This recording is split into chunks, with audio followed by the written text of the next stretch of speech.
Mi amigos, ikinalulugod kong ipakilala ang nasirang anak ng aking kaibigang si Don Rafael, si Juan Crisostomo Ibarra.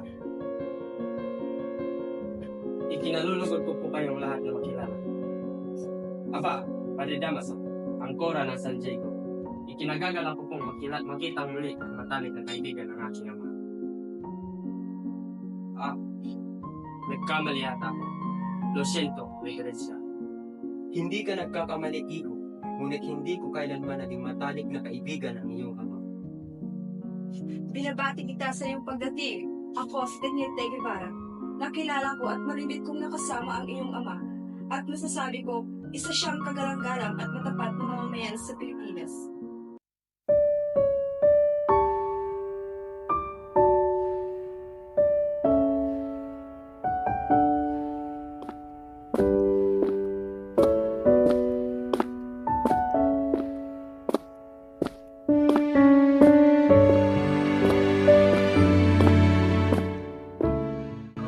Mi amor, Ibarra, mabuti na parito ka. hindi maaaring hindi ko masilayan ang babaeng aking mahal sa pagbabalik ko dito. Napakabunero mo talaga. Iniiro ko. Alam ko ngayon lang tayo muling nagkita. Ngunit nais ko sanang magpaalam sa iyo. Nais ko sanang bisitahin ang puntod ng aking yumaong ama. Hindi mo kailangan humingi ng pumaninhanan po sa patatsing kaibigan siya. Mag-iingat ka palagi, Ibarra. Para sa iyo, Clarita. Para sa iyo. At pinapangako kong babalikan kita.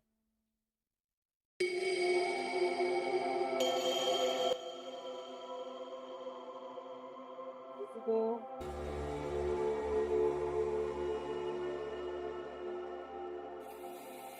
Ano pong maipaglilingkod ko sa inyo? Sa totoo lang, hindi ko sinadyang masundan ka. Ngunit ngayon nandito ka, nais kong makipag-usap sa'yo. Alam kong masakit pa rin para sa'yo ang sinapit ng iyong ama. Kung ang pagkasanhi ng kanyang pagkamatay ay dahil sa kanyang pagkakatanda, ay mas maiintindihan pa natin.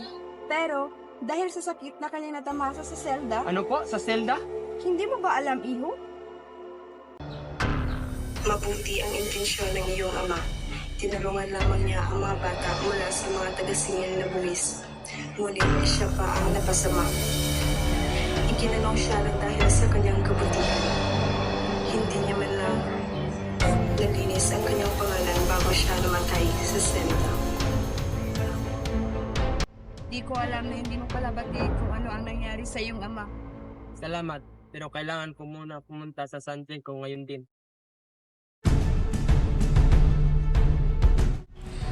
Buti na lang, naitapon namin ang bangkay ni Don Rafael.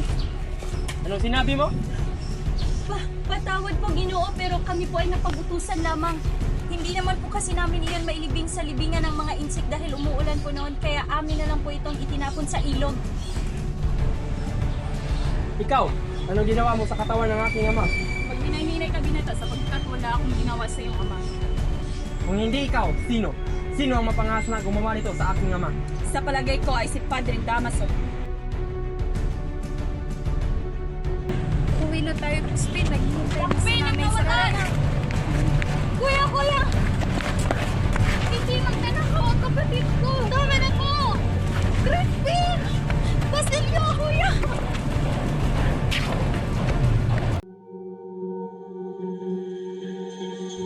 Inay!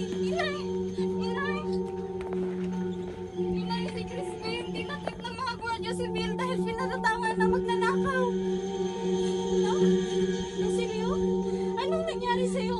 Nasaan si Crispin? Inay, si Crispin dinakip ng mga gwardiya sibil dahil pinatatangan siya na magnanakaw. Kasi nawalingan niya. Hindi magnanakaw ang anak ko.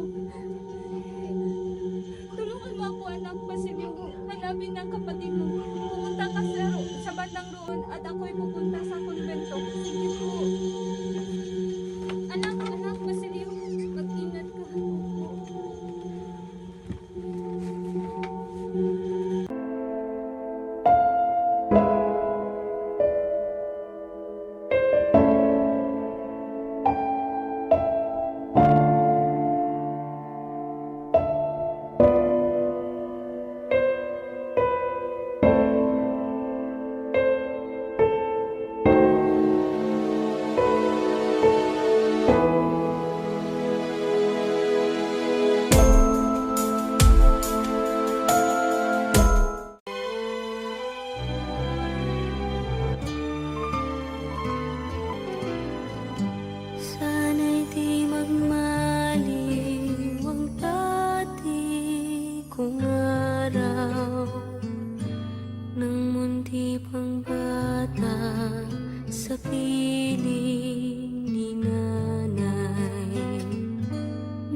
Nais kong maulit ang awit nilang mahal, awit ng pag-ibig, habang ako'y nasuluyan.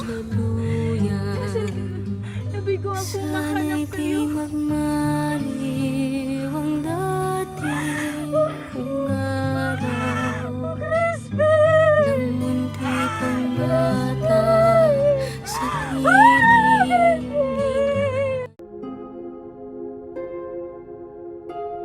Ama, wala man ako sa iyong tabi nang ika'y naghihingalo.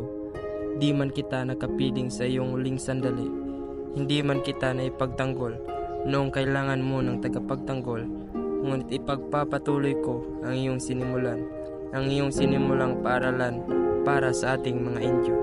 Para lang pwedeng pasukan ng mga batang hindi mapalad na makapag-eskwela. Ipagpapatuloy ko iyon, Ama. Sana'y nakikita mo ako.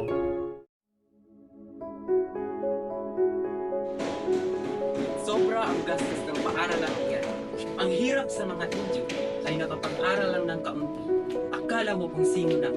Buhay pa man ay pinarurusahan na ang ganyang mapagmalaking tao.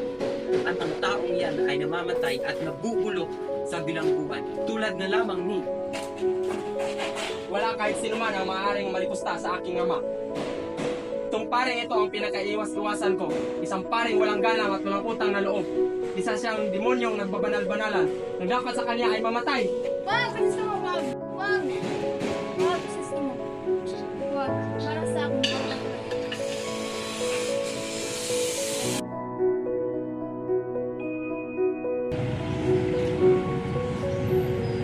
Si Padre Damaso ang iyong tunay na ama.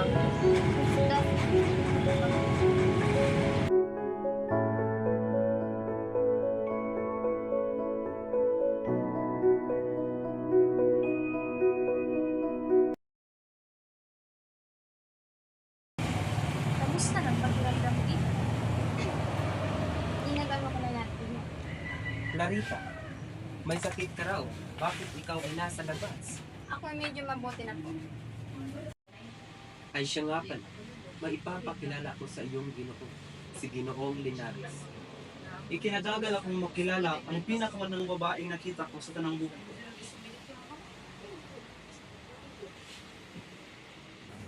Ngunit, Ang kasunduan niya na Ibarra ay kailangan ng sirain.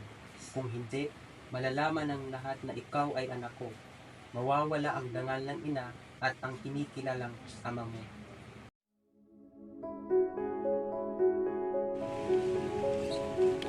Alam niyo ba, si Ibarra ay nakulong dahil siya ay pinagbibintangan na siya ang nagpaplano ng pag-aalsa? naku, tapos ngayon ay may usap-usapan kasi maglablaro ay titaka sa ibang lalaki.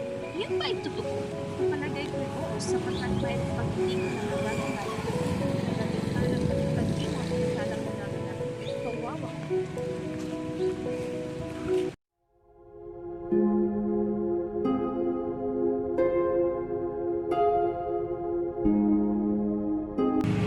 Igara, narito ka.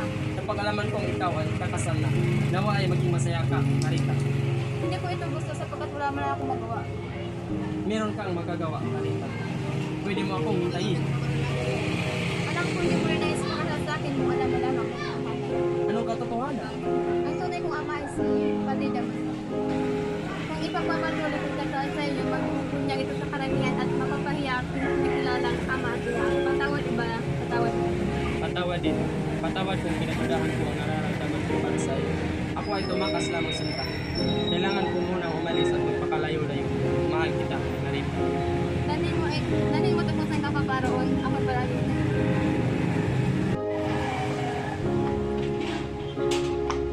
Kailangan natin kumilos, Ibarra. Paalam, Clarita!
lang.